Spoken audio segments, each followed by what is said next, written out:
Ready? Hey guys, coming back at you, CDI Studios here in Goodyear, Arizona. No Fuss Gus here. We're here with Danny, one of our lead instructors. And he's going to tell us a little bit about what got him in the industry, what we're going to look at today. We got some projects going on behind us in our SeaWorld tank.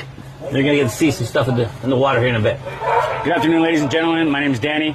I'm an instructor here at CDI. I've been here for about 6-7 months now.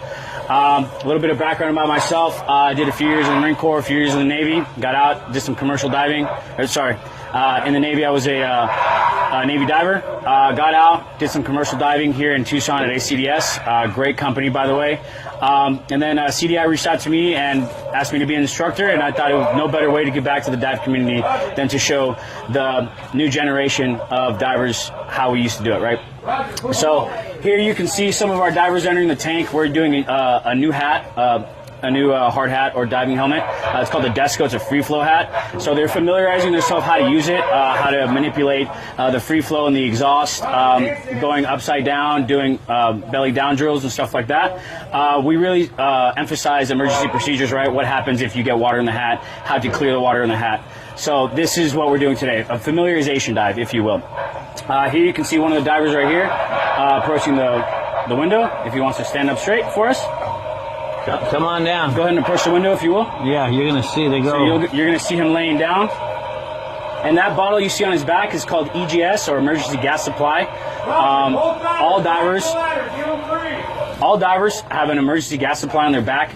Right now at this depth, at 3,000 PSI, that floatable, the aluminum 50 will give you 25 roughly minutes to get back to the ladder and come to the surface, right? Emergency gas supply. Now we got another dive over here on the right here, Danny. Are they doing the same procedure, or are they doing something different? I know it's a team. They should be doing the same thing.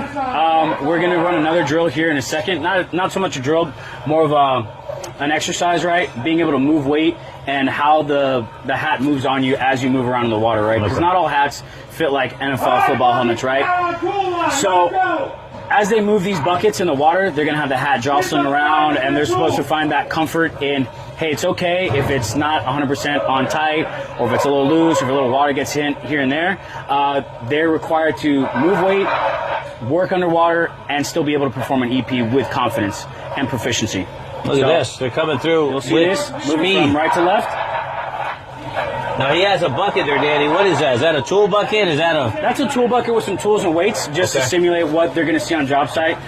If they have to travel 20, 30, 40, 100 yards to a job site, you see another diver doing the same thing. So they're literally working underwater as construction guys work above water, and they're doing everything with an umbilical attached to them. So see, he doesn't have enough slack, so he's asking for some slack from topside tender. Okay. Very good. Yep, he's pulling up some of the slack. He's sending a line pull now to his tender right now. He sent 3. So that's a coded... Yep, that's a coded message, right? Or a line pull signal. Sure. From diver to tender... I need more. Exactly. 1, 2, 3, give me. Right? Oh. Got it. Now she's flying around now. Yep. Very nice. Very nice. So at some point in time, I know they stay down maybe an hour or two down there working. I mean, they get so comfortable in these hats that they feel like they're topside. Absolutely. They're just working just in a different environment. Kind of like astronauts maybe would work in space. They work in this environment, underwater, but they feel just as good because they're breathing surface applied air. Tell us a little bit about that, because a lot of people think we're scuba divers. No, so there is some commercial scuba. It's not very well known, but the difference between scuba and commercial diving is scuba, you're on a bottle, you're by yourself. Sometimes you're with a buddy, but you don't have communications, right? And you're not really doing a lot of like hard construction work. You're more of doing like sightseeing stuff you would do like in the archipelago, or if you would do it in Guam or somewhere where it's like an adventure, right? Sure. This is hard roughneck work, right? And it's exactly what it sounds like. You're doing construction underwater. You're turning bolts, you're using jackhammers, you're using buckets, whatever it may be. You're doing construction underwater. Wow, that's awesome. That's awesome. So what is your, advice to a future commercial diver who's thinking about this career? What should they study or get into before coming out to CDI? Take the leap. If you feel like you want to do this, find out if you do. Try it out. Give it your all. Come here. All I ask of my students is to show up, show out, give me 110%, and I can't ask for anything more than that. It is a self-fulfilling job, right? You put in you get out what you put in, and if you come in here and you give it 110%, you're gonna get something back tenfold, and it's amazing. I love giving these students everything I've known, or everything I've learned, everything that I know as an instructor, and building them up to be amazing divers. To pass it down. Absolutely. You know, we just had a graduation here, Danny. Everyone seemed to get a job. Even Stefano just got hired on with Raytheon. And man, talk about some great jobs. So he's going offshore. Mm-hmm.